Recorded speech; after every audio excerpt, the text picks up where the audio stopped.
The Cold War ended in 1991. Now its looming specter has returned to U.S. and Russian politics and media. On this podcast, two best friends, one in St. Petersburg and one in Brooklyn, address this situation the only way they know how, by talking. Yeah. Yeah.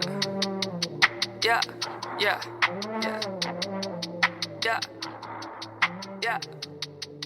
Yeah. Yeah. I have a pimple on my butt. I hate butt. I know. Yeah. It's one of those ones that's like sore and you like sit down and you're like, ow! What? Ow! Get off of this road. Foot on the gas, I swear to God, I'm in my zone. Okay, foot on the gas, I can't stop. Hi, my name's Smith Freeman, and I'm here to introduce you to our new podcast, She's in Russia. It's a podcast co-hosted by myself and my best friend Lily, who lives in St. Petersburg, Russia.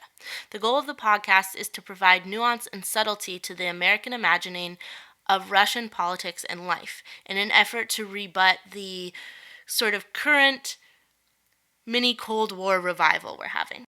Each week, Lily and I will call each other and discuss a substantive topic we've both researched. Some of the topics we've already covered include Alexei Navalny, the leading opposition politician in Russia, Edward Snowden's influence on Russian-American relationships, and the gender discrepancies in the cryptocurrency market.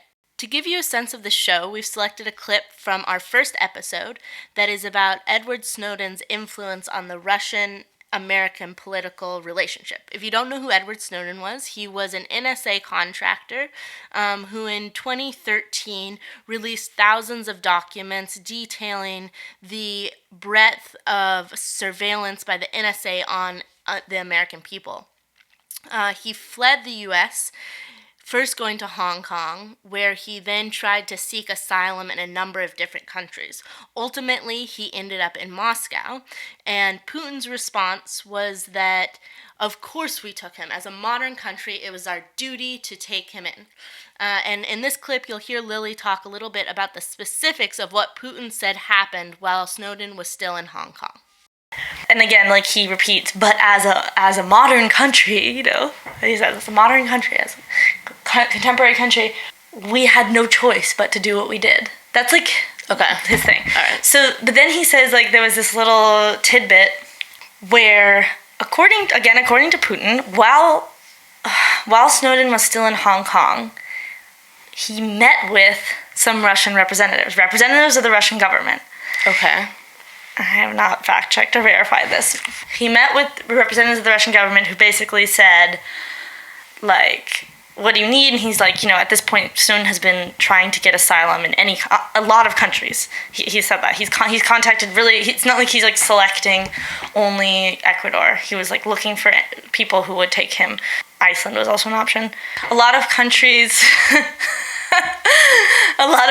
like, response to Snowden asking for asylum was basically like they wouldn't give a definitive answer, and mostly that was probably because they didn't want to get on the wrong side of the U.S. Right. So in any case, Putin says we sent some reps over to Hong Kong. They talked to him. They, via Putin, gave the message that he can stay there. He can stay in Russia as long as he completely stops any activity that would harm U.S.-Russian relations. Interestingly, so that's Putin said that. This is Putin's what Putin said to his representatives, who said to Snowden. What is supposedly in Hong Kong? Okay. And then we have our own state interests, and we wouldn't want to ruin them by taking you, but and by activities that means basically, I don't know, but work that he's releasing documents or saying snipey things. Yeah, and they shouldn't be about specifically harming U.S.-Russian relations. He didn't say anti-Russian. I mean, He just phrased it that way. Yeah. And then he's like, but Snowden, he always sort of talks about Snowden as kind of it's a bit condescending, he's a warrior for human rights. He said, I'm a warrior, I'm a fighter, and I want to fight. And this is Snowden speaking, according to Putin. Right. And I want you to be willing to, fight with me. You being Russian Putin. government, Russia. yeah. I mean, Stand besides me, Putin. Who knows if, Snowden actually said this. Putin.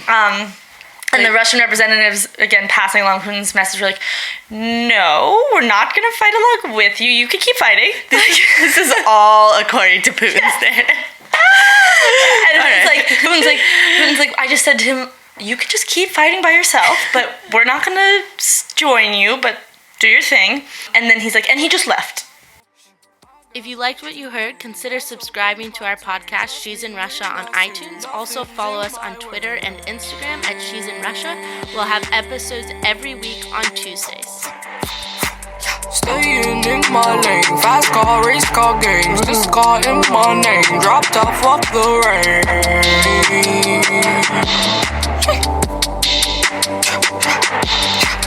Running all red lights, turning left, go right. I know road go right. I'm on go tonight.